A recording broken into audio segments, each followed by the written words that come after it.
Thank you. Thank you for coming.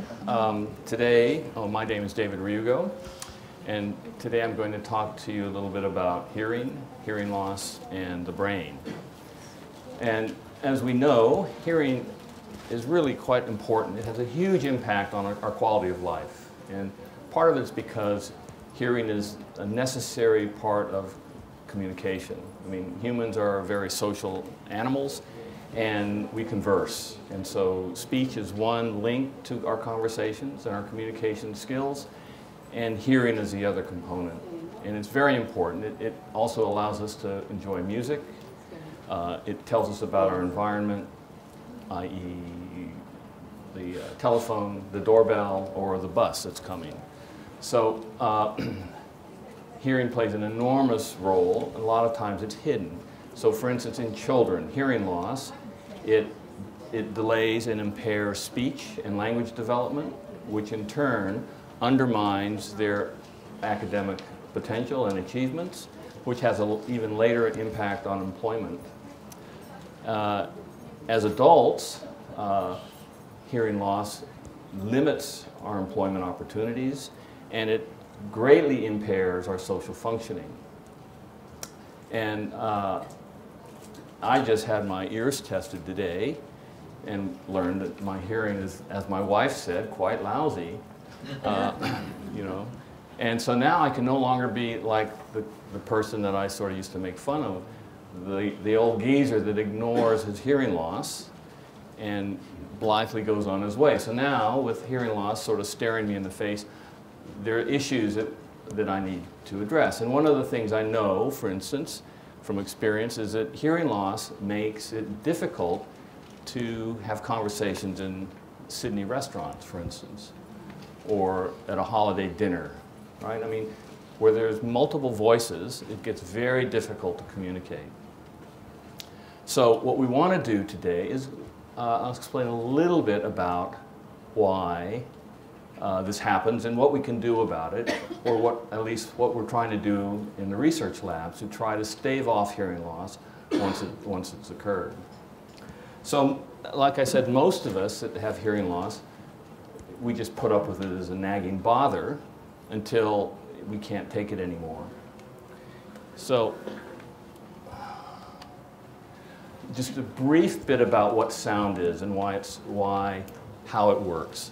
Okay, so sound is simply vibrations in air. So if you take a tuning fork and bang it on your hand and hold it up, it vibrates back and forth. When it vibrates in one direction, it compresses air, and when it vibrates in the other direction, it rarefies air. So a pair of compressions and rarefactions gives you a cycle. And the number of cycles per second determines the pitch in which we hear the sound. And so what I've shown down here is a piano keyboard. And the piano keyboard gives us frequencies from about 30 cycles per second to 4,200 cycles per second. So if we can hear the span of a piano, that tells us a range of hearing. Okay? The higher the frequency, the higher the pitch we perceive. Now, as young boys and girls without hearing problems, we can hear up to 20,000 cycles per second, which is quite good. You can hear the burglar alarms in department stores, and you can hear the high-pitched emission from your television. Okay? But as we age, we start to lose the high frequencies. So, why is frequency important? Because all sounds are made of frequencies. You can break every sound down into its component frequencies. And in an analogous way that rain or water breaks sunlight into the colors of the rainbow, our inner ear, the cochlea, breaks sound into the fundamental components of frequency. And frequency is the probably most significant part of sound. Different sounds are composed of different frequencies, and words, obviously, are just different sounds strung together in time to make sense. Okay? So, sound has frequency, sound has volume. As scientists, we measure sound as air pressure. So the amount of air pressure that comes out of the speaker or out of my voice or out of your voice is the volume. And we hear incredibly high range of volumes, from almost nothing to the jet engine. And how is it that we can hear such a vast range of hearing and still make very fine distinctions in the sounds? And that occurs because we have a brain. Our brain is able to compress sounds, really loud sounds it compresses, so it's in our dynamic range for us to work with. And for really soft sounds, it amplifies it. Okay? So we think about sound in terms of loudness. The third important component of sound is timing. Sound has an onset, it has an offset, it has a duration, it has a rhythm. And the rhythm is like the Morse code, dots and dashes. It's a melody of a song, or it's the way we pronounce words. Okay? So we think in terms of sound as having frequency, loudness, and timing. And the composition of these sounds then come into our ear, get processed by our brain, and then we use that information to detect the sound, to recognize it, to localize it, and determine whether it is a friendly sound or a hostile sound or the sound of a potato chip bag opening. Okay? So our whole auditory environment is based on our ability to interact with sound. And sounds, the significance of sounds relies on memory. Okay? So how we respond to a particular sound is going to depend on our experience. So in the end, what we think about is sound isn't just processed by a particular part of the brain, the auditory system, it's processed by the entire brain. So let's look at a little bit about what happens. Here's a standard diagram of an ear. We know that sound is around us all the time. It's collected by the external ear into the ear canal. It rattles our eardrum. Our eardrum is connected to 3 bones. These 3 bones then mechanically couple the vibrations to this round snaily thing called the cochlea, the inner ear. If we pick off this bone here, we now look down on the surface of the ear. Okay? So this is showing a scanning electron micrograph of the ear, and you can see the coiled part, which sort of matches this part here. And the working part of the ear is this little, very long, thin, elastic membrane upon which sit hair cell receptors. Okay? So the membrane vibrates at different strengths and to different frequencies. So one part of the membrane will vibrate at low frequencies, and progressively at the other end it'll vibrate at progressively higher frequencies. And sitting on top of this membrane are the receptor cells shown in this box. And here we're looking on top of these receptor cells, and there are what's shown here are 3 rows of outer hair cells and 1 row of inner hair cells. And there are about 12 to 15,000 hair cells in the inner ear for each ear. Okay? Now if we look at the side of, so these are just the tops of the cells, let's look at the side. And so here are the side view of the three outer hair cells and the 1 inner hair cell. So we have about 3,000 to 4,000 inner hair cells and 9,000 to 12,000 outer hair cells. Okay? In the top view, so the problem with the ear and with as we age is that we're exposed, and especially in an industrialized society, to a lot of noise. And noise damages hearing. Maybe not instantaneously, but over time, it's like the constant, it's like the water pounding against the rocks. Eventually it wears down. So if we look at the top of some hair of the inner ear of a human with normal hearing or modest hearing loss, it looks very normal. Okay? And this is what I'm going to show you is the insidious part of hearing loss. Is that by normal standards, if you just look at it, it looks normal, and if we give you a hearing test, the thresholds are normal. Okay?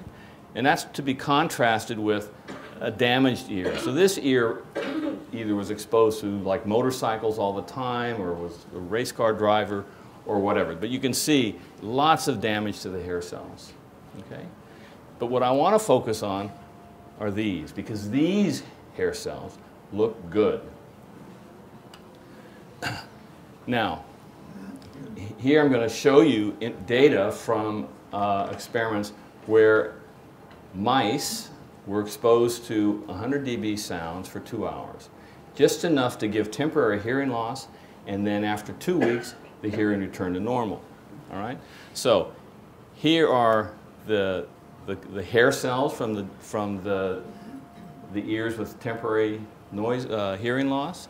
Here's a side view of them. So here's the inner hair cell, the 3 outer hair cells, and these are just 2 of the 10 to 20 fibers that will innervate this hair cell. Okay? And these red structures are the nuclei. Okay? So let's just focus on these inner hair cells here. All right? Now, if we look at this, these are normal. This is a normal hair cell, series of hair cells stained specifically for different proteins. And what we see are the nuclei of the hair cells here. And the green parts here are the auditory nerve fibers that innervate the hair cells, and they're sort of shown as well here. And then you can see, hopefully, these red dots. You can see these red dots here. Those are the synapses between the auditory nerve fibers and the hair cells. Okay? And each hair cell receives roughly 20 auditory nerve fibers. Now here is the ear that has had temporary threshold shifts, and now it's back to normal. Okay? What happened is over half the synapses have been damaged. They're gone. So even though the thresholds have returned to normal, the hair cells look normal. The synapses are missing. Okay? What does that mean? You know, we have normal thresholds, but we're missing 50% of our synapses. So this is the crux of our problem.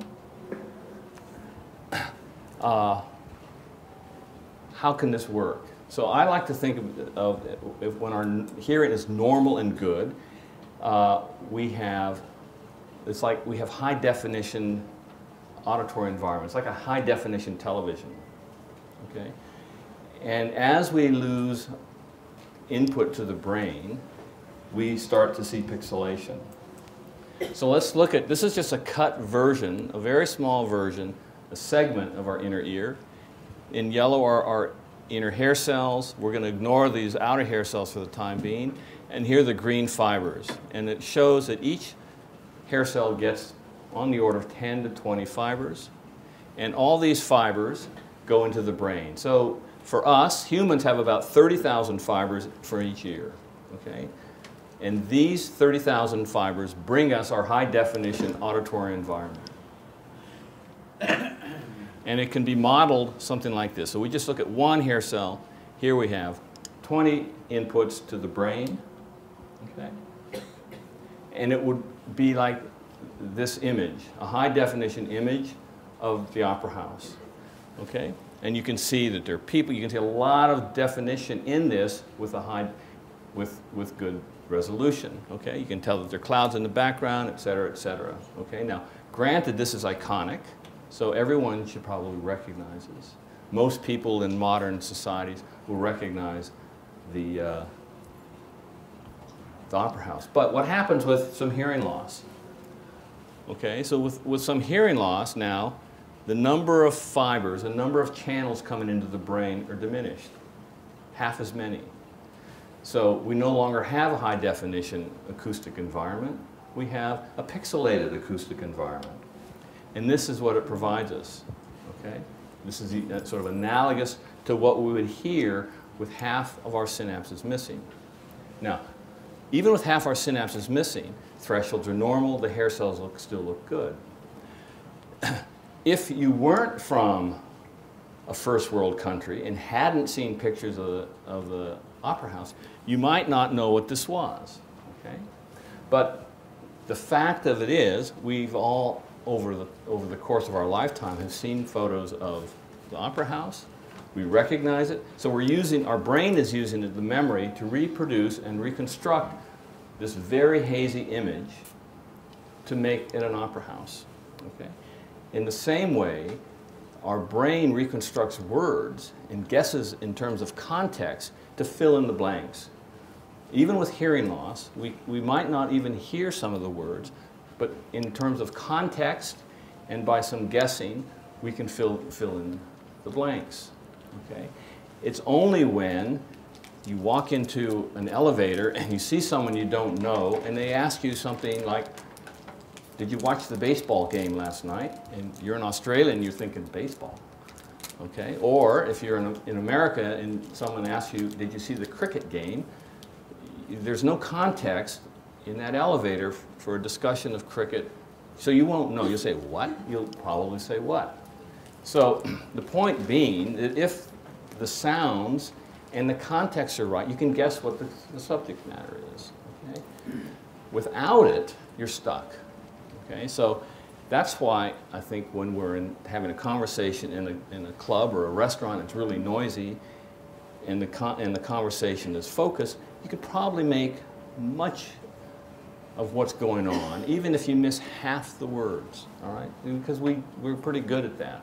And that's what allows us to deny we have hearing loss, and that's what allows us to avoid going to get our hearing tested or getting anything done about it, okay? Because we can sort of make do. We can fake it or make do. And it's easier than addressing the problem, all right? So what do we know with hearing loss? Hearing loss interrupts our ability to understand speech in noise where there's noise. Okay? It produces loudness distortions, and it causes tinnitus. And these abnormalities cannot be easily explained by just processes in the ear. It has to be in the brain. It leads us to the brain. So let's look a little bit about what happens in the brain. So this is the part of the brain that receives the auditory nerve. It's just a drawing. And so here's one single auditory nerve fiber. Okay? So there are 20 of these attached to each inner hair cell. And at the end of this fiber is this large ending. It's a synaptic ending that gloms onto the neuron in this part of the brain. And it's a very secure connection. And that's why we study it, because this particular structure is found in every terrestrial vertebrate examined in the auditory system, which means it's evolutionary conserved. I mean, it's millions of years old across living land vertebrates. And by virtue of its size, it must be important. And we think it's important because it links sound to neural activity. And that's really important for us to know what kinds of events in the acoustic world mean what. Okay? It's because brain activity becomes linked to acoustic events.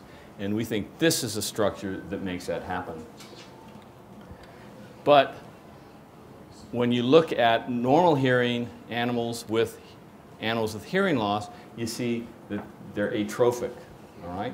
The ones with hearing loss are smaller, and they don't branch as well. They look ill. All right? Now we're going to magnify this to 50,000 times. Okay, so this is just magnified maybe 5,000 times. All right, this is about 20 microns across.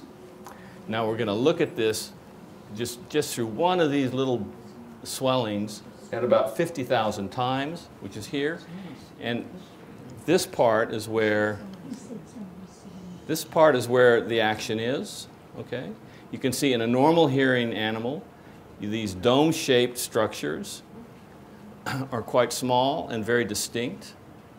And this is where the chemicals go from this cell to this cell. Okay? It transfers a signal from one cell to the next. In an animal with hearing loss, they look very different. We call it pathologic.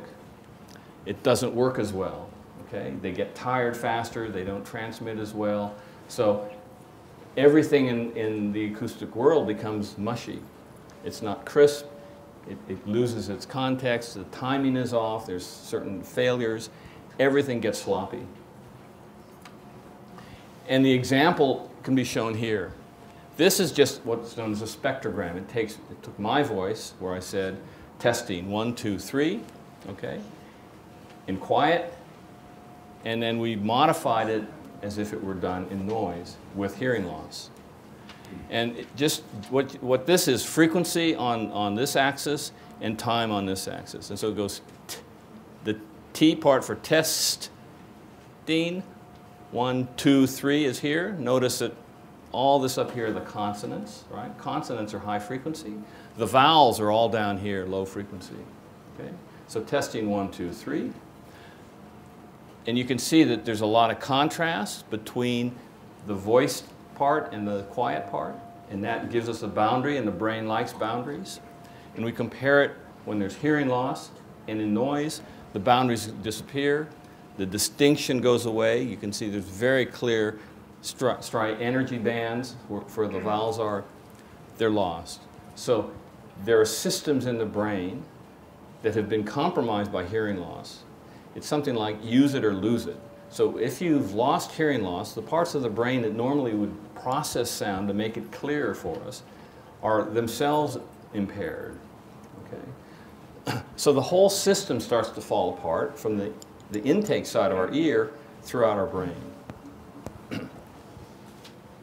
And we think this is why, with a little bit of hearing loss, it's so hard to enjoy Christmas dinner with all your relatives because they're just screaming and noising and you just cannot function. Or if you go to a restaurant, or if you try to watch television and there's voices in the background. It just makes it very difficult. All right? And it's because the brain can't make sense of all these other sounds. Normally, it will take the sounds it's interested in and amplify it, and it will take the sounds it's not interested in and suppress it. But the mechanisms to do these kinds of processes are lost with hearing loss. So, what can we do? What we can do is we warn our children and our children's children, protect your hearing. Don't go to noisy clubs where every household should have ear protection for when you're using a vacuum cleaner or when you're mowing your lawn. I mean, I don't use a Dyson because Dysons are really noisy, all right? Well, I might not use a Dyson anyway, but anyway. But so, protect your hearing. You've got, and warn your grandchildren and your children, protect their hearing, because nothing is ever as good as what Mother Nature gave us, right? We can do things to help, but Mother Nature did it best. So what are we going to do in the lab? We're trying to investigate the way excitatory and inhibitory circuits change with hearing loss. Okay? Because we know that there are inhibitory circuits that suppress sound, and there are circuits that enhance sound. And we're trying to figure out which ones they are, how do we tie into them to make them work better. We're trying to explore what are the mechanisms of tinnitus. We think tinnitus in a way is like phantom limb pain. Okay? So with phantom limbs, if you have an amputation, your arm is missing, but your brain still thinks the arm's there. All right? And sometimes the sensation of that arm is pain. Okay? So a lot of war veterans from World War II and probably the Vietnam War and all the other wars that have come since, if you have an amputation, they're going to have phantom sensations. The brain doesn't like a vacuum. If we lose part of our hearing, the tinnitus tends to emerge at about that same frequency that we've lost. Okay? So if you hear a kind of buzzing or a hissing or a kind of a tone, chances are it's going to be close to the pitch where you have damaged ear. All right? So we're trying to figure out, can we effectively treat tinnitus either pharmacologically or with devices? But we have to know the mechanism for where this activity arises to fill that void. So we want to, like I said, we want to study circuits that amplify sounds. And lastly, we want to determine if hearing restoration or enrichment staves off hearing loss. So I'm a perfect example of this guinea pig. Instead of having to go in the lab, I can be myself. Okay, so what I want to do is I guess I'm going to have to get a hearing aid and see if having a hearing aid and listening more will stave off further hearing loss. Okay, because the evidence suggests in the lab that if you amplify the sound around you so that you can now hear better, the amount of deterioration you get will be slowed down. Okay? Now, the trick is it just can't be random amplifying anything. It can't be just turn the volume up for everything, because what we know, what we've seen already is as our acoustic environment pixelates, it becomes a fuzzy sound. So a fuzzy sound that's amplified is still just, then it's just a loud fuzzy sound, and it's not very useful. So what we need to do is be able to take a fuzzy sound, filter it into something that's useful, and then amplify it. So these are the kinds of things we're trying to do in the lab. Thank you for listening.